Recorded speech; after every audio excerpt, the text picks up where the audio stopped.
ఓం సాయిరాం బాబా భక్తులందరికీ కూడా నమస్కారం అండి. అందరూ కూడా సుఖంగా సంతోషంగా ఎప్పుడూ కూడా ఆనందంగా ఉండాలి అని చెప్పి ఆ బాబాగారి తరపున నేను కూడా మనస్ఫూర్తిగా కోరుకుంటున్నాను.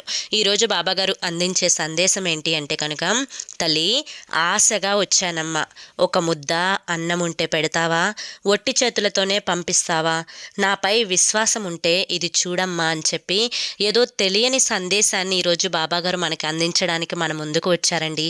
మరి బాబాగారు ఏ సందేశం అందించినా కూడా అది మన భవిష్యత్తుకు పునాది అని చెప్పి మనందరికీ కూడా తెలిసిన విషయమే కదా. మరి ఎవరికైతే బాబాగారి మీద పూర్తి నమ్మకం విశ్వాసం ఉంటాయో వారందరూ కూడా ఈ వీడియోకి ఒక చిన్న లైక్ ఇచ్చి వీడియోని వినడం స్టార్ట్ చేయండి. దానికంటే ముందు చాలామంది కూడా గురువుగారి గురించి అడుగుతున్నారండి. అక్క, ఎన్నో రకాల సమస్యలతో మేము సతమతమైపోతున్నాము, మీకు తెలిసిన గురువుగారు ఎవరైనా ఉంటే చెప్పండి అక్క అని చెప్పి అడుగుతున్నారు. నేను పదే పదే పదే ఈ గురువుగారి గురించే ఎందుకు చెప్తున్నాను అంటే కనుక, నేను కష్ట సమయంలో ఉన్నప్పుడు ఈ కష్టం నుంచి నేను బయటపడగలనా అని అనుకున్న సమయంలో ఈ గురువుగారిని అయితే కాంటాక్ట్ అయ్యానండి. గురువుగారు చేసిన పూజల వల్ల ఆ కష్టం నుంచి నేను బయటపడి ఈ రోజున ఆనందంతో జీవితంలో ముందడుగు వేస్తున్నాను.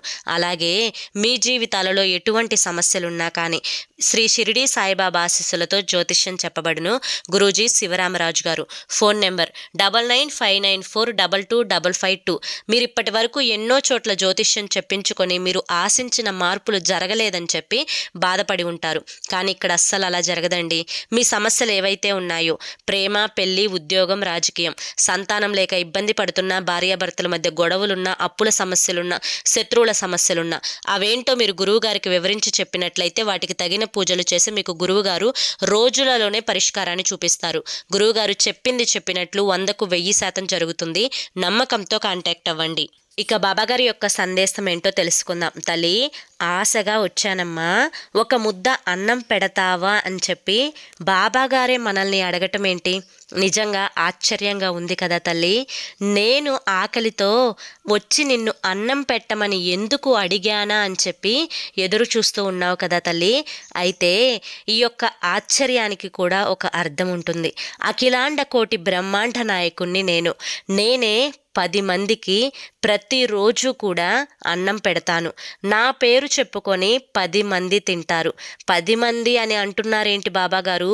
ఈ సమస్త ప్రాణికోటి అంతా కూడా మీరే కదా అన్నీ చూసుకునేది అని చెప్పి అంటున్నావు కదా. అయితే నిజమే తల్లి. ఏది ఏమైనప్పటికీ కూడా నా భక్తులను ఏ రోజు కూడా నేను చెయ్యి విడిచిపెట్టలేదు.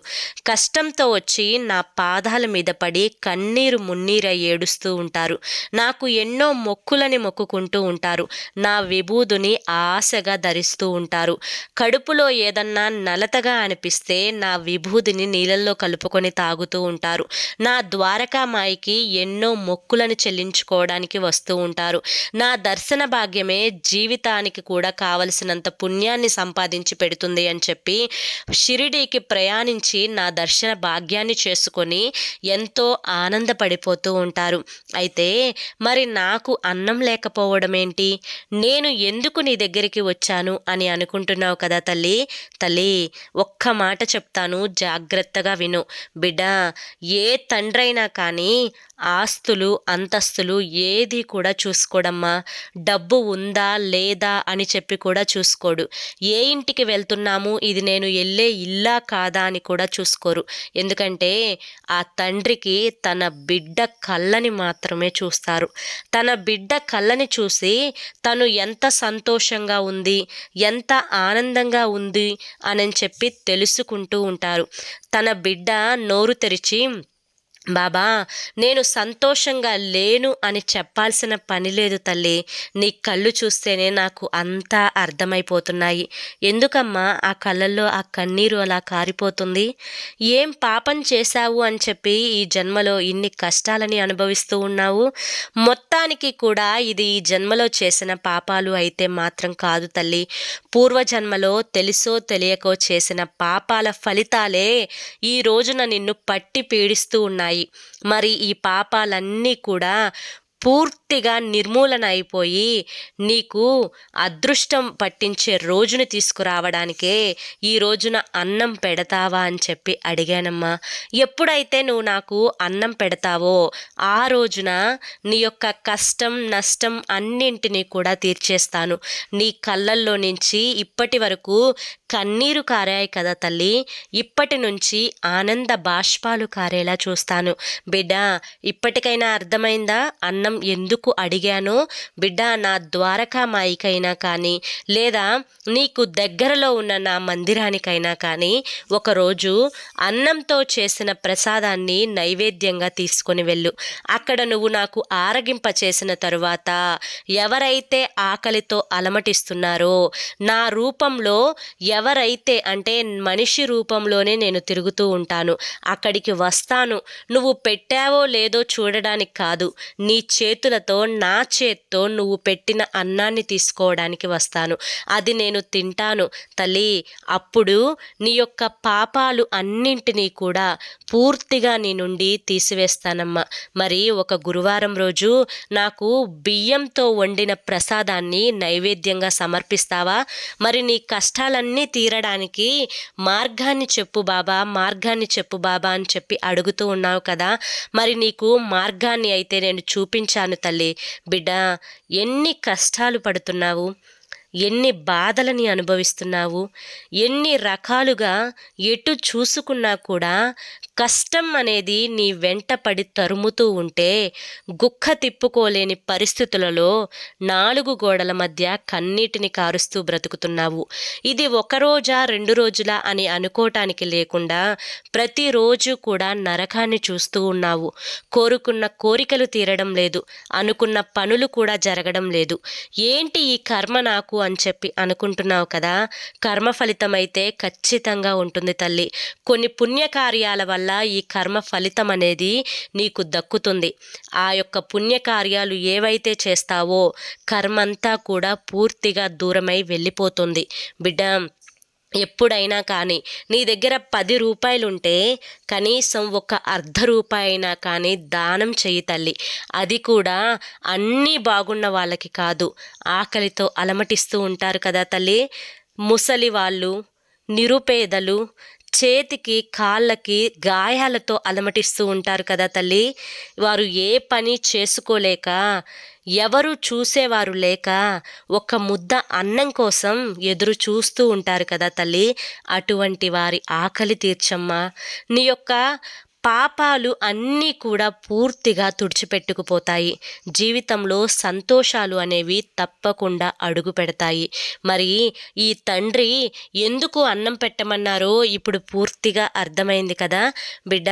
సంతానపరంగా కూడా కొన్ని రకాలైన సమస్యలను ఇప్పుడు నువ్వు అనుభవిస్తూ ఉన్నావు. నీకొక మాట చెప్పేదా, నా సంతానమైన నువ్వు ఎంత బాధని అనుభవిస్తున్నావో, ఇంత బాధని అనుభవిస్తున్నా కూడా ఏ రోజు కూడా ఏ తప్పులు చేయాలి అనే ఆలోచన నీ మనసుకి కలగలేదు కదా తల్లి.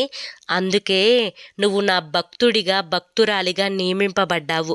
బిడ్డ, కొన్ని చెడు వ్యసనాలు అనేవి నిన్ను బానిసను చేసి అల్లాడిస్తున్నాయి. ఇది కూడా కర్మలో ఒక భాగమే.